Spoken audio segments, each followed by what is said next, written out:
Le 9 juillet 2023, Élodie Fontan fête son 36e anniversaire.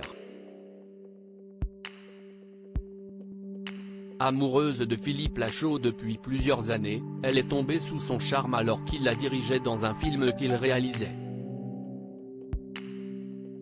Une histoire qui a pris naissance devant les caméras et face à leurs amis également présents sur le tournage.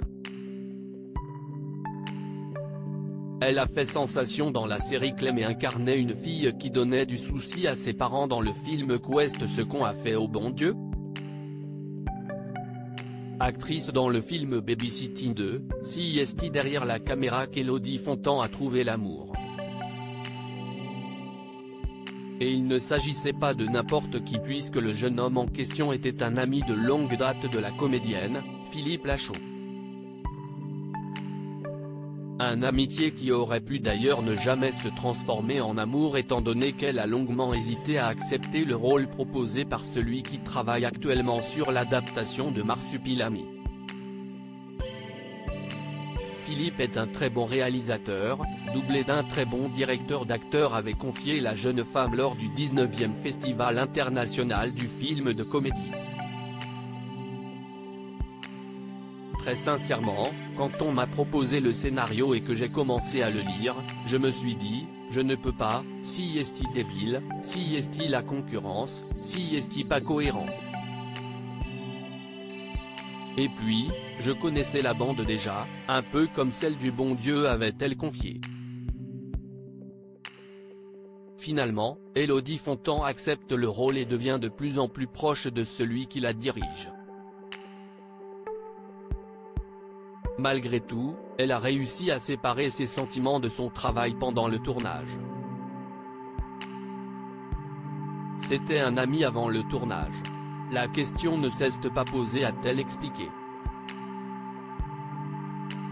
Devenue maman d'un garçon prénommé Raphaël né en décembre 2019, Élodie Fontan a aussi évoqué sa vie de maman souvent considérée comme compliquée à concilier avec le métier d'actrice. Je suis une maman très attachée à son fils, on m'a beaucoup répété que faire un enfant en étant artiste n'était pas vraiment conciliable, et que ses enfants étaient souvent malheureux et seuls. Si est-il quelque chose qui m'a longtemps effrayé et puis je me suis dit, pas question que mon enfant vive ça. Du coup, je pense que l'on doit faire ce que l'on ressent au fond de soi. Très amoureuse, elle avait également dévoilé les dessous de son quotidien avec Philippe Lachaud. Faire le même métier est-il dangereux pour un couple? Pas du tout pour la comédienne qui voit même cela comme un avantage. Forcément, il y a du pour et du contre. D'arriver à se supporter toute la journée, ce n'est pas toujours simple. On doit arriver à faire une place pour chaque chose.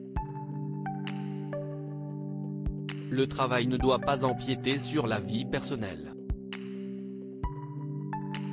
Sur la vie privée, je pense qu'il faut arriver à faire la part des choses et trouver un juste milieu, sinon ça ne fonctionne pas.